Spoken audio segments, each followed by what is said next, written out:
Assalamualaikum warahmatullahi wabarakatuh. Tribuners, seperti apa kabar Anda pada hari ini? Semoga semuanya dalam keadaan sehat walafiat, terutama di bulan puasa dan juga seluruh ibadah puasa dapat dilancarkan. Hari ini tentunya kembali lagi bersama saya Iluh Devisania dalam program Syiar Ramadan yang akan menemani seluruh Tribuners dalam menantikan waktu berbuka puasa pada hari ini.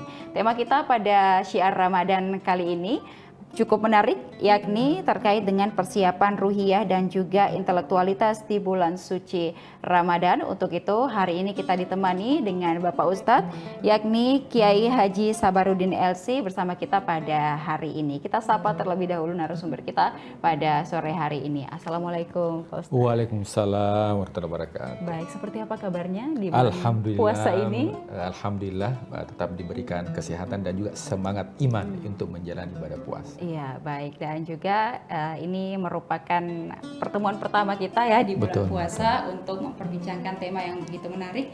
Dan pada hari ini juga akan kita sampaikan kepada Tribuners untuk memberikan wawasan dan juga menemani waktu menunggu berbuka puasa. Nah, terkait dengan persiapan ruhiyah dan intelektualitas di bulan suci Ramadan. Nah, Pak Ustadz, seringkali kan pada saat Ramadan ini kita teman-teman semua hanya mungkin mempersiapkan pada fisik saja begitu jelang bulan suci Ramadan. Nah, kemudian keseimbangan antara persiapan ruhiyah atau mental dan jiwa dengan kesiapan fisik itu mungkin seperti apa sebaiknya Pak Ustadz? Iya, siap.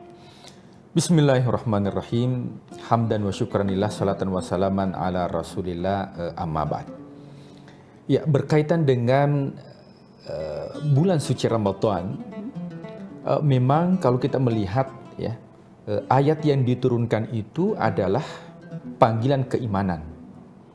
Nah, keimanan ini tentunya tidak berkaitan dengan fisik, akan tetapi itu berkaitan dengan jiwa atau keimanan. Ya ayyuhalladzina amanu, wahai orang-orang yang beriman. Nah, keimanan ini tidak berada di fisik, tapi keimanan itu adalah berada di jiwa. Maka yang terpanggil untuk melakukan ibadah puasa adalah itu panggilan jiwa atau panggilan keimanan. Nah, ada seorang ulama yang memberikan ilustrasi seperti ini. Pada saat datang bulan suci Ramadan, itu membacakan sebuah surah dalam Al-Quran. Justru surah yang dibaca itu adalah surah Al-Fil. Ya, Al-Fil ini artinya gajah. Ya, pasukan Raja Abraha. Nah, tentu kita heran apa hubungan surah Al-Fil ini dengan bulan Ramadan.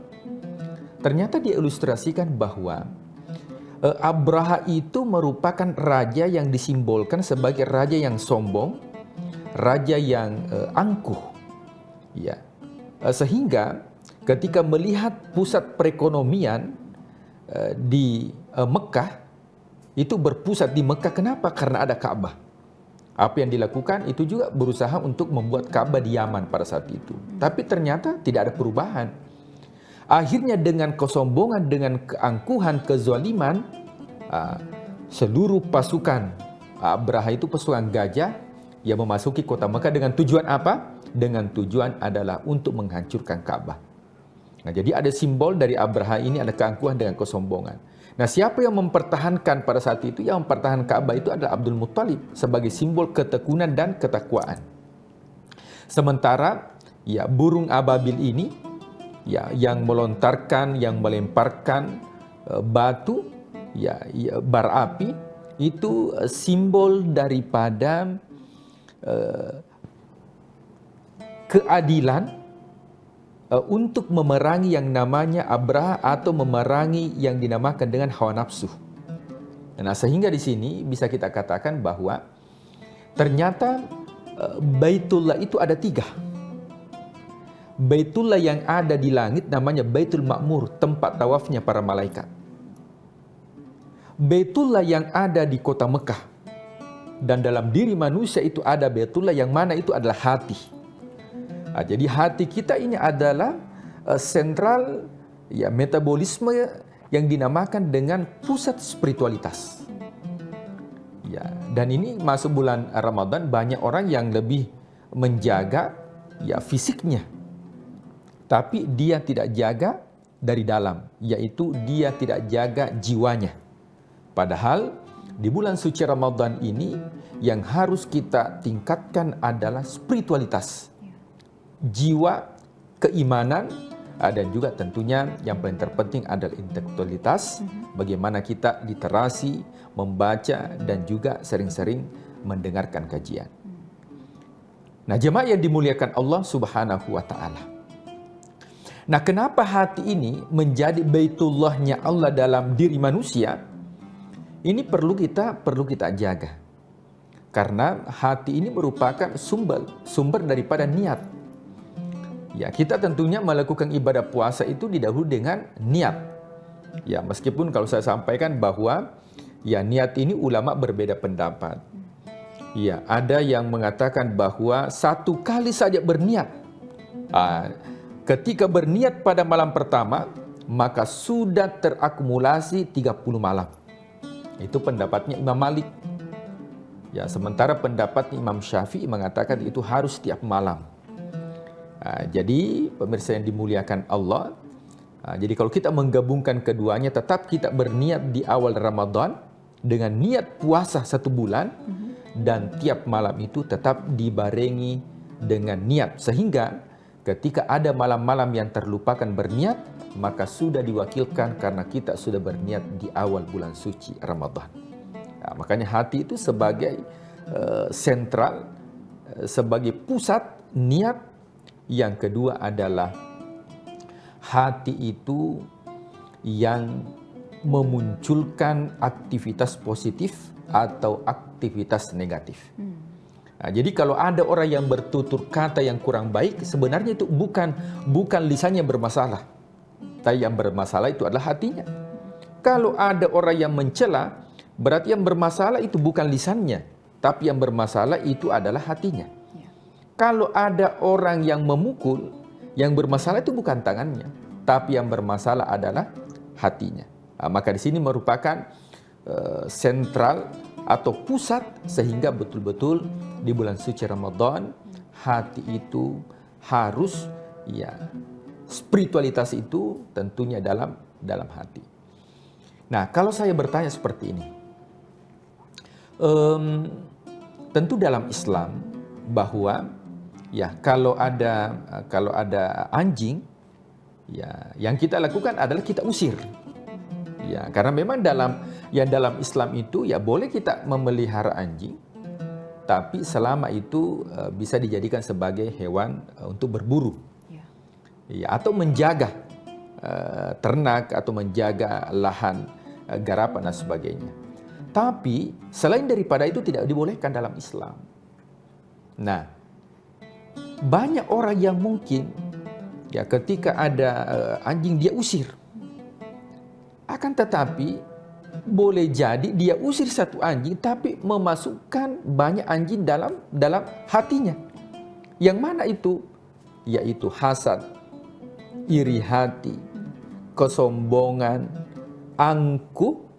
Itu merupakan hal-hal yang kita masukkan dalam kalbu kita, justru kita dan bahayanya luar biasa.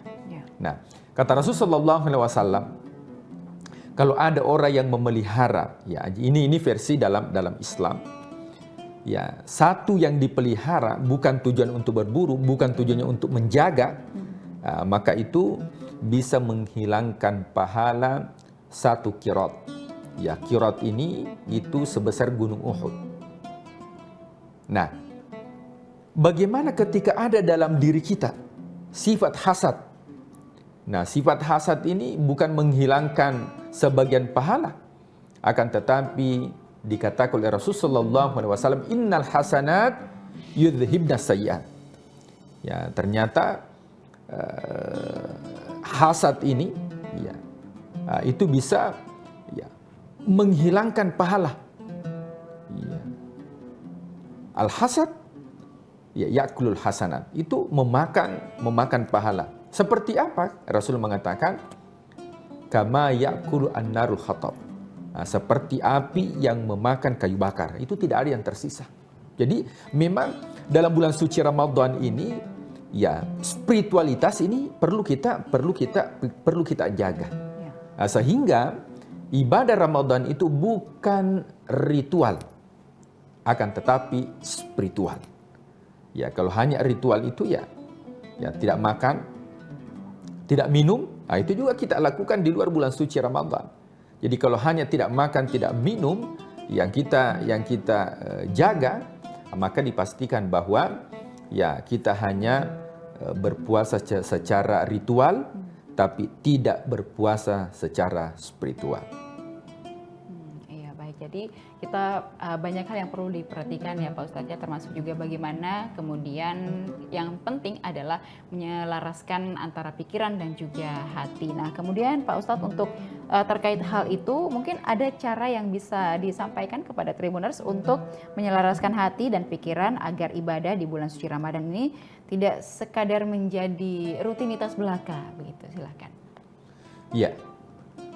Ya, tentunya bahwa seorang peneliti mengatakan bahwa ya sumber ya penyakit itu diantaranya adalah dari pikiran ya dan juga itu dari jiwa. Nah, pikiran kita berprasangka baik kepada Allah Subhanahu wa taala dan juga jiwa kita, karena ya terus terang bahwa ya kita kan terdiri dari 3 unsur. Yang pertama itu adalah jasad, yang diberi makan, yang diberi minum, itu jasad. Ada unsur yang kedua yaitu jiwa. Nah, jiwa inilah yang punya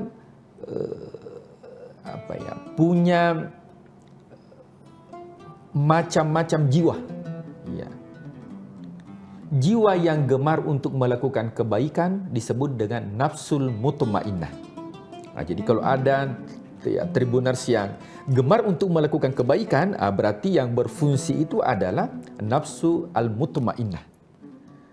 Nah, ada jiwa yang kedua. Jiwa yang kedua ini adalah gemar melakukan maksiat. Ya, kalau kita gemar melakukan maksiat, gelisah kalau tidak melakukan maksiat, berarti yang berfungsi itu namanya jiwa ammarah. Atau dalam bahasa Al-Quran disebut dengan nafsul ammarah. Innan nafsa la'ammaratu bisu. Yang ketiga ada disebut dengan jiwa ya ketika melakukan menyesal.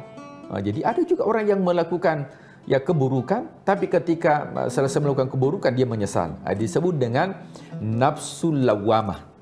Ya. Yang keempat ada jiwa yang mana jiwa ini bimbang. Ya, apakah saya melakukan atau tidak? Apakah saya buka puasa sembunyi-sembunyi atau tidak? Apakah saya melakukan tarawih apa tidak? Ada kebimbangan dalam melakukan kebaikan, maka yang berfungsi itu namanya nafsu malhamah. Fa'alhamaha fujuraha wa taqwaha. Nah, antar keimanan dan fikiran memang ini harus selaras. Ya, kenapa harus selaras? Karena fikiran ini bisa mendatangkan dosa. Ya. Kan nanti ketika orang meninggal dunia, ya bukan fisik yang disiksa di alam kubur. Jadi bukan fisik. Makanya fisik ini akan hancur. Tapi yang akan disiksa di alam kubur itu adalah jiwa. Ya. Makanya jiwa yang baik akan mendapatkan nikmat kubur, jiwa yang buruk akan mendapatkan siksa kubur. Nah, menjadi pertanyaan, jiwa ini terdiri dari 3 unsur. Ada sesuatu data yang ditanyakan. Yang pertama itu, ini dijawab oleh Al-Quran. Wa ja'ala lakumus sam'a, pendengaran. Wal absara, penglihatan. Jadi bukan mata, bukan telinga, pendengaran, penglihatan. Dan yang ketiga, wal afidah. Wal afidah ini bisa terjemahkan sebagai fikiran. Itu yang mendatangkan dosa. Ya, berprasangka buruk. Ya, itu yang mendatangkan dosa. Sehingga kata Rasulullah SAW, ya, banyak orang yang mendapatkan bulan suci Ramadan akan tetapi tidak mendapatkan ampunan. Kenapa tidak mendapatkan ampunan? Karena yang dijaga itu hanya makannya, hanya minumnya, akan tetapi fikiran tidak dijaga, mata tidak dijaga, pandangan tidak dijaga, pendengaran tidak dijaga, hati tidak dijaga, sehingga dia tidak mendapatkan apa-apa di bulan suci Ramadan kecuali haus dan dahaga. Maka pentingnya untuk menyelaraskan antara keimanan dan juga fikiran sehingga bisa maksimal amal ibadah kita di bulan suci Ramadan. Ya baik, selain itu mungkin kita sudah tahu tipsnya untuk menyelaraskan bagaimana pikiran dan jiwa kita untuk juga tetap fokus beribadah dan tidak menjadi sekadar rutinitas belaka begitu ya Pak Ustadz. Nah kemudian yang menjadi fenomena adalah pada saat awal-awal puasa itu kita biasanya masih semangat Pak Ustadz. Nanti di tengah menuju akhir udah loyo, udah males-malesan, udah banyak bolong-bolongnya. Mungkin ada tips juga Pak Ustadz untuk hal seperti itu? Ya, untuk seluruh Tribuners, bahwa memang ini potensi manusia, ya itu ada kejenuhan, ada sebuah filosofi mengatakan seperti ini ya, bahwa setiap amalan yang dilakukan secara rutin itu akan menghilangkan sensitivitas. Nah, jadi kalau ada amalan yang rutin yang dilakukan itu akan mengurangi. Ada orang yang berangkat ibadah umroh. Hari pertama dia menangis. Ya, ketika melihat Ka'bah dia menangis. Ya itu pertama. Tapi ketika hari kedua, hari ketiga, hari keempat, kelima, bahkan sudah jauh dari Masjidil Haram, lebih sibuk belanja. Pertanyaan kenapa bisa demikian? Karena memang manusia itu ketika ada kegiatan yang rutin kita lakukan itu menghilangkan sensitivitas. Ya. Nah, sehingga bagaimana tipsnya? Maka yang pertama luruskan niat. Nah, jadi memang perlu ini kita yang pertama luruskan niat. Niatnya untuk apa? Kalau niatnya untuk Allah, mukhlishina lahuddin, ikhlaskan ibadah hanya Allah kepada Allah, maka Allah itu bukan hanya berada di Ramadan, tapi juga berada di luar bulan suci Ramadan. Nah, itulah banyak orang kalau di bulan suci Ramadan, mungkin bukan hanya di awal, tapi di bulan suci Ramadan luar biasa kualitas ibadah. Tapi selesai bulan suci Ramadan, dia tinggalkan. Kenapa dia tinggalkan? Barangkali dia menganggap bahwa Allah itu hanya ada di Ramadan, tidak berada di luar bulan suci Ramadan. Maka ada sebuah ungkapan mengatakan, kun rabbaniyan wala takun ramadaniyan. Jadilah hamba Ramadan, jadilah hamba Rabbani, bukan hamba Ramadan. Nah, kemudian jadi yang pertama itu niat itu harus memang lurus kepada Allah. Yang kedua, dalam diri kita itu memang bukan hanya kita sebagai orang biasa. Ya, bahkan seorang sahabat pun, ya kita lihat bahwa kualitas iman sahabat itu luar biasa. Ya, diibaratkan ini grade 1, ya, jadi luar biasa keimanan. Akan tetapi ada disebut dengan kejenuhan dalam beribadah, itu manusiawi. Nah, ketika muncul kejenuhan dalam beribadah, maka konsepnya adalah jangan tinggalkan yang wajib. Jadi ketika itu menurun, maka yang wajibnya jangan ditinggalkan. Tapi kalau kualitas ibadah itu ya naik, maka sempurnakan yang sunnah. Nah, jadi ini tips yang kedua.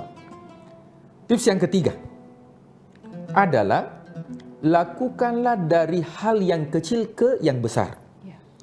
Ya, jangan di awal Ramadan langsung 1 juz. Masuk ke hari kedua tinggal 5 lembar. Maka dalam beribadah itu ya yang dilihat itu adalah konsistensi. Jadi bagaimana kita konsisten dalam melakukan ibadah. Ya, innamal a'mal sesungguhnya amal itu adalah adwamuha yang dilakukan dengan istiqomah wa in qalla, meskipun sedikit. Jadi meskipun 1 ayat kita baca tapi rutin kita baca sampai akhir Ramadan, itu jauh lebih dicintai oleh Allah dibandingkan langsung awal Ramadan 10 juz tapi sudah tidak didapatkan pada hari kedua, ketiga dan selanjutnya. Kemudian yang keempat, bagaimana supaya ya kita lebih semangat bukan hanya di awal Ramadan, juga sampai akhir Ramadan adalah senantiasa bermajelis dan juga berinteraksi dengan orang-orang yang dekat kepada Allah. Nah, karena sebenarnya tergantung kita berinteraksi dengan siapa. Kalau kita sering bermajelis, maka insya Allah majelis itu akan kita berkawan, maka kawan itu akan mengingatkan kepada kita. Karena memang ya kita ini makhluk sosial. Ya, bahkan kita tidak bisa menggunakan pakaian ini kalau tidak tukang jahit. Tukang jahit juga tidak bisa melakukan apa-apa kalau tidak hanya menyiapkan kain. Jadi memang kita makhluk sosial, terikat. Tapi dalam kebaikan, ya kita tentunya berinteraksi, ada circle. Ya, circle kita ini memang ya bagaimana kita meningkatkan ibadah kita kepada Allah Subhanahu wa taala. Yang paling terakhir dan yang paling terpenting adalah yakinkan bahwa tidak semua orang bisa mendapatkan bulan suci Ramadan. Maka jadikan bahwa jika ini ya Allah Ramadan yang terakhir, maka lakukanlah dengan maksimal. Kenapa? Tidak ada jaminan kita mendapatkan Ramadan tahun depan. Saya kira seperti itu. Baik, jadi kita harus juga betul-betul fokus, kemudian juga ini menjadi hal yang konsisten juga ya Pak Ustadz ya, dari hari pertama sampai nanti hari terakhir sebelum bulan suci Ramadan berakhir dan juga menyambut hari kemenangan. Dan satu pesan yang paling penting tadi adalah belum tentu kita bisa bertemu lagi dengan Ramadan selanjutnya, maka Ramadan kali ini harus tetap dilaksanakan dengan maksimal karena itu semua kehendak Allah Subhanahu wa taala gitu. Nah, terakhir mungkin Pak Ustadz sebagai pesan untuk seluruh Tribuners yang sedang menyaksikan pada hari ini, mungkin seperti apa pesannya Pak Ustadz terkait dengan bagaimana kita sebagai anak-anak muda juga tentunya melihat Ramadan ini bukan hanya sebagai rutinitas untuk berpuasa, tetapi juga waktu untuk mempertajam keimanan, kemudian juga intelektualitas kita dalam beragama. Silakan. Ya. Tribuners yang dimuliakan Allah Subhanahu wa taala. Ya, tentunya ya pesan Ramadan Rasulullah SAW senantiasa memotivasi para sahabat bahkan sebelum masuk bulan suci Ramadan. Rasul mengatakan, "Qad atakum Ramadan," telah datang kepadamu bulan suci Ramadan. Bulan yang penuh dengan ampunan. Bulan yang penuh dengan maghfirah. Ada rahmat di dalamnya. Nah, sehingga untuk mendapatkan itu tidak cukup dengan hanya fisik. Tidak cukup dengan hanya menahan haus, lapar dan dahaga. Akan tetapi ada amalan yang bisa kita lakukan. Ada amalan di malam hari namanya qiyamul lail, salat tarawih. Ada amalan di siang hari namanya puasa. Dan banyak amalan-amalan yang lain yang berkaitan dengan spiritualitas. Di samping spiritualitas juga keilmuan. Banyak belajar. Makanya at-tafaqquh, ya belajar tentang hukum-hukum ya di bulan suci Ramadan itu sangat penting. Karena terkadang ya banyak orang yang menyepelekan yang namanya fikih seputar bulan suci Ramadan. Padahal semestinya fikih seputar Ramadan ini ya harus tuntas sebelum masuk bulan suci Ramadan. Nah, jadi memang harus tuntas. Jangan sampai kita baru belajar yang namanya niat pada hari ke-10 Ramadan. Itu sudah terlambat. Harusnya kita paham niat sebelum masuk bulan suci Ramadan. Nah, jadi ya di bulan Ramadan ini ya alhamdulillah kita di Indonesia khususnya di Kota Makassar ya ada kajian di malam hari. Ya selesai sebelum tarawih ya habis Isya itu ada kajian, ada ceramah. Di subuh juga ada ceramah. Menjelang buka puasa ada ceramah. Ya, apalagi ceramah yang ada di Syiar Ramadan Tribun Timur. Nah, jadi ini menambah literasi kita untuk senantiasa meningkatkan intelektualitas dan juga spiritualitas. Kenapa? Karena kalau hanya Ramadan datang begitu saja, datang Ramadan tidak makan, tidak minum, hanya tidur, bahkan mengatakan tidur adalah ibadah, yaitu bagi orang yang menjaga sholatnya. Tapi yang tidak menjaga sholatnya itu bisa menjadi dosa.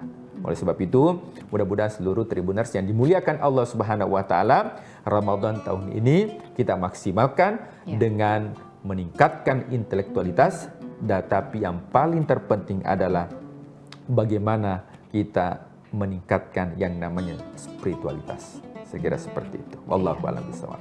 Baik, terima kasih Pak Ustadz, itu menjadi pesan penting untuk kita menjalani Ramadan 1 bulan penuh nantinya, dan semoga kita semua Tribuners masih bisa tetap konsisten begitu ya, dan beribadah semaksimal mungkin. Selain itu, selain menahan lapar dan juga menahan dahaga, kita juga tentunya menjadikan Ramadan ini sebagai ruang dan waktu untuk mempertajam keimanan, kemudian juga ruang dan waktu untuk lebih mendekatkan diri kepada Allah Subhanahu wa taala, dan juga menyadari apa sebenarnya yang masih kurang dalam diri kita, ataupun juga apa kesalahan yang masih ada dalam diri kita sebelum nantinya kita menyambut hari kemenangan itu tiba. Dan baik, terima kasih Pak Ustadz sudah hadir dan juga memberikan banyak sekali wejangan kepada kita untuk menjalani bulan suci Ramadan selama 1 bulan penuh ke depan. Dan tentunya bagi Tribuners juga terima kasih. Selamat menantikan waktu berbuka puasa dan juga tetap saksikan berbagai program menarik lainnya hanya di Tribun Timur, mata lokal menjangkau Indonesia. Saya Ilu Devi Sania beserta narasumber pamit undur diri. Wassalamualaikum warahmatullahi wabarakatuh. Waalaikumsalam warahmatullahi wabarakatuh. Download Tribun X sekarang, menghadirkan lokal menjadi Indonesia.